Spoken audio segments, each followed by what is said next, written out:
E como eu estava te falando, a gente vai entender sobre medula óssea, os mitos e verdades, sobre a doação, como está ocorrendo nesse período de quarentena. E para isso eu converso com a hematologista que faz uso do atendimento funcional com abordagem no histórico genético de estilo de vida, que está aqui hoje. Doutora Indianara, seja muito bem-vinda. Como vai? Tudo bem? Tudo, e você? Vou te convidar para sentar nesse cantinho. E eu sento aqui e a gente conversa. Isso aí. Muito obrigada por ter vindo. Eu que agradeço. E para a gente tratar esse assunto, né? Porque, como eu falei, a palavra medula óssea parece que a gente vai ter que fazer uma intervenção cirúrgica, que é alguma coisa muito complicada e muitos, por falta de conhecimento, acabam não indo doar. Exatamente. O que é a medula óssea? A medula óssea, ela é a fábrica do sangue. Ela está em todos os nossos ossos do corpo. E lembra quando a gente pega um osso de boi, aquele da costela e tal, não tem aquele monte de sucozinho? Ali é como na gente. Então, aquele sucozinho ali é a fábrica do sangue, uma forma mais fácil de entender. São os furinhos do osso. Então, a gente também tem esses furinhos. Isso. Mas como é que a gente vai doar a medula óssea? Vai ter que tirar um pedaço do meu osso? Não, não. É uma forma muito simples, com uma agulha que a gente usa.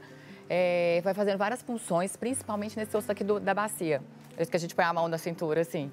Então, ali a gente vai fazer uma anestesia e fazer várias funções ali. Não dói, é com anestesia geral ou anestesia do local, né? Então, não tem dor, não é cirurgia, não vai incapacitar o doador, não tem nada disso. E hoje ainda tem uma outra forma de se doar, que é por aférese, como se fosse uma doação de sangue. Que é por? Aférese, que chama. É uma máquina que vai tirar esse sangue, que a gente prepara antes com uma medicação que libera mais essas células tronco. E aí, como se fosse uma doação de sangue mesmo. Uma veia do braço é coletada e nessa máquina vai tirando e devolvendo aquilo que a gente não quer no momento, né? A gente quer só as células da medula mesmo. Olha que interessante. Aí, para que serve a medula óssea, né? Quando a gente doa a medula óssea, a gente está ajudando em que sentido? Tá, então assim, deixa eu falar primeiro um pouquinho quando que a gente vai precisar dessa doação, né? Seria no caso das doenças oncohematológicas, por exemplo, uma leucemia, tá? Então, geralmente, a gente vê muito a campanha quando tem criança envolvida, né? Porque é muito triste para uma família. E aí, a criança acaba desenvolvendo uma leucemia, ela faz um processo de quimioterapia. Só que, para ter maior tempo de vida, sem necessitar tratamento e até curar, a gente faz o transplante. É como se estivesse devolvendo uma medula sadia, que é isso, nada mais é do que isso. Então, essa célula da medula do doador vai para essa pessoa que está precisando, né? Para esse paciente.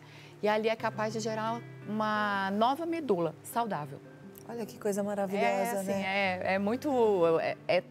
acho que é o mito, né? Aquilo que a gente fala, o mito impede muito disso, porque você cura, né? É impressionante. Cura, eu fico feliz porque eu vejo assim, né, que os médicos, eles são excelentes. Os médicos, eles têm essa coisa da vocação, né? Porque para mim é um chamado. Ser médico é um chamado, né? Que nasce, eu penso, provavelmente no coração mesmo.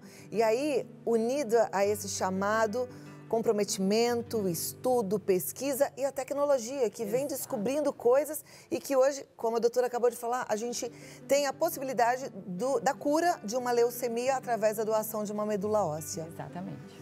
Que coisa maravilhosa, eu fico realmente encantada. Agora, como é que acontece, por exemplo, eu vou lá e dou a medula óssea, eu já tenho que ter o paciente que está esperando exatamente, ela tem que ser compatível, como é que é isso? Tá.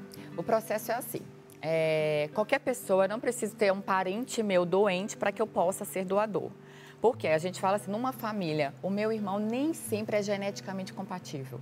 Então, por isso que a importância de todo mundo se mobilizar e ir lá fazer o cadastro. O cadastro é simples, pega os dados e colhe uma amostra de sangue. Então, essa amostra de sangue vai ser analisada geneticamente e guardada no banco de dados. É como se fosse um computador, vou lá, neto e tal, para lá.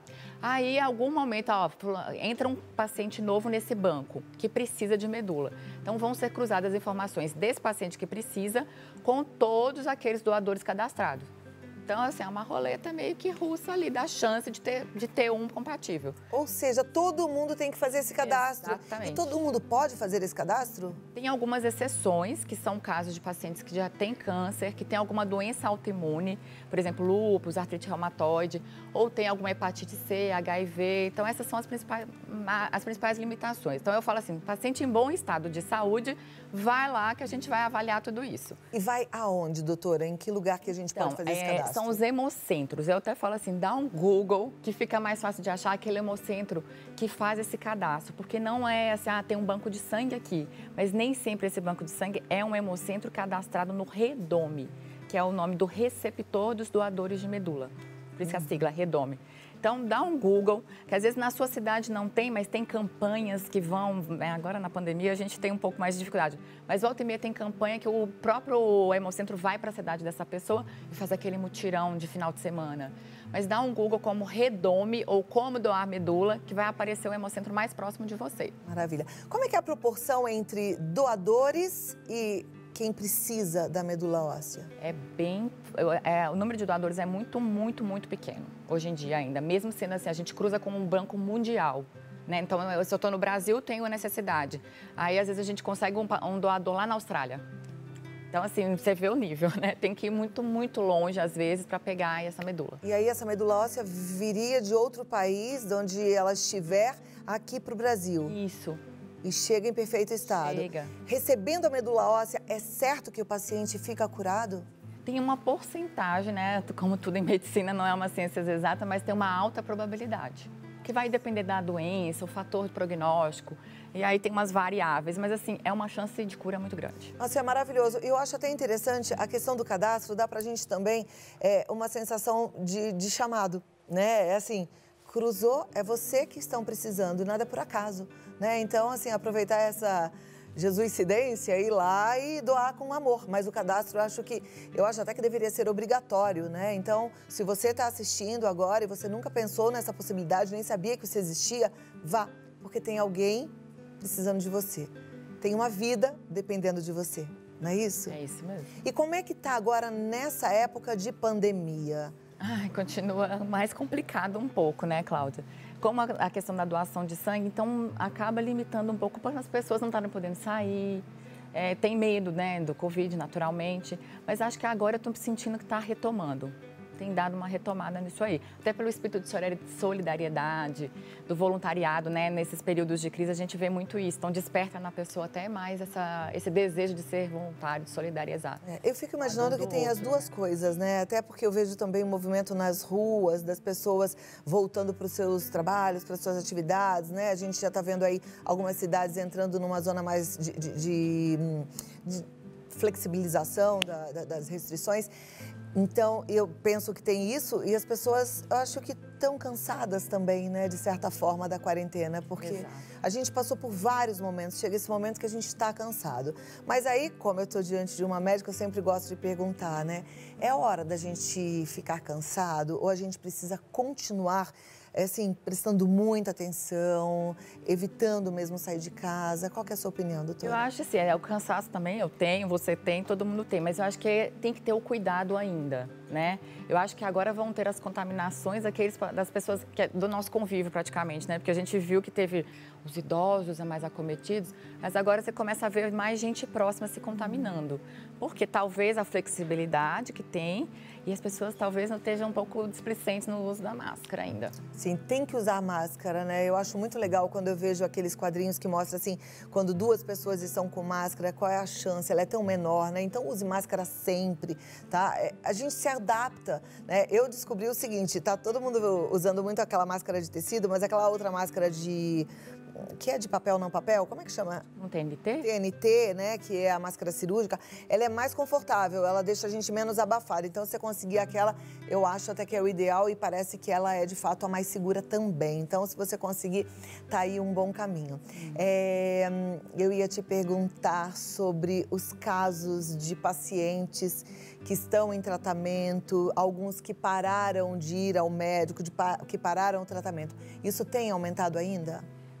Eu tenho sentido, no movimento do consultório eu vi que voltou, até as pessoas assim, né, por conta de ter vindo aqui aquela vez, começam a perguntar, eu preciso ir, dá para ir? Dá para ir. Porque parece que houve uma conscientização também de não ficar usando de forma desnecessária a assistência à saúde. Mas eu acho que agora, assim, a gente já está no período de 4 meses parado, temos que retomar o controle da nossa saúde. Então, o check-up que está faltando fazer os exames preventivos, eu acho que agora já está na hora da gente voltar de forma gradativa também, né? Retomar o controle, né? O hematologista, ele cuida de toda a parte da nossa circulação, né? Do nosso sangue, mas é também o responsável pelo controle da nossa imunidade, as doenças autoimunes também passam pelo hematologista? Às vezes sim, Cláudia, porque nesse caso o reumatologista acaba atuando mais nisso, mas o hemato tem uma visão ampla, porque antes da gente ser hemato, a gente é com um clínico, a gente tem um pré-requisito de fazer clínica médica antes, então a gente tem um engajamento, mas assim, se viu, é um lúpus, aí eu acabo encaminhando para o reumato para dar o atendimento mais preciso. É igual o reumato encaminha para mim quando é uma leucemia, para a gente poder dar essa condução, né? Maravilha. Bom, eu acho que a gente entendeu o que é necessário fazer e se a gente agora sabe, se não é mais um bicho de 7 cabeças, a gente precisa procurar o Hemocentro, fazer o cadastro e se disponibilizar a fazer essa doação de medula óssea também. Medula óssea e célula-tronco é a mesma coisa? A célula-tronco é a célulazinha mais original para dar a diferenciação de outras todas. Vamos dizer que é um bebezinho que dá a diferenciação das outras células do sangue. Perfeito. Então é o local onde fica a medula e aí tem essa célula-tronco onde fica lá dentro. Como se fosse uma caixinha. Então, fazendo uma, tem as duas juntas, né? E agora, só pra gente finalizar, doação de sangue, como é que tá? Tem aumentado pouco, ainda é crítico, mas a gente está com a esperança de retomar agora com a flexibilização dos horários. Você que é doador frequente, volte a doar sangue, tá tudo já no esquema para que você vá sem correr riscos, né? Claro. Cláudia, não tem risco? Gente, até dentro de casa tem risco, né? Então a gente tem que ter essa consciência, né? Mas não deixa de fazer o bem, porque a sua vida pode salvar outra vida. Doutora, alguma consideração final? Não, acho que sim. Acho que o mais importante é isso, Cláudia, a gente motivar as pessoas a doar, porque assim, a gente às vezes espera um próximo da gente ficar doente para que a gente tenha esse insight, né? E não, a gente pode ajudar até aquela pessoa que está lá no outro lado do mundo. Então, quanto mais gente cadastrada, com cadastro atualizado também é importante. Quando eu mudar meu telefone, mudar meu endereço, é importante eu ir lá no site e atualizar. Porque assim a gente consegue alcançar e tentar que isso se torne mais fácil, né? Porque é uma dor muito grande para uma família que vê e não consegue ter... Eu dou quimioterapia, dou tudo, mas o principal ali a gente às vezes sofre bastante por causa do tempo que precisa. Então, quanto mais gente se cadastrar, melhor.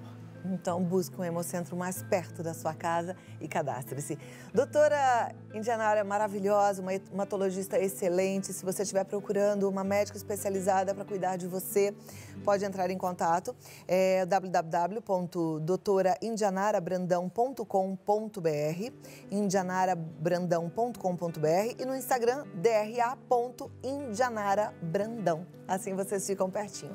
Muito obrigada, um ótimo final de semana e até a próxima. Obrigada, Cláudia. Prazer te receber, viu?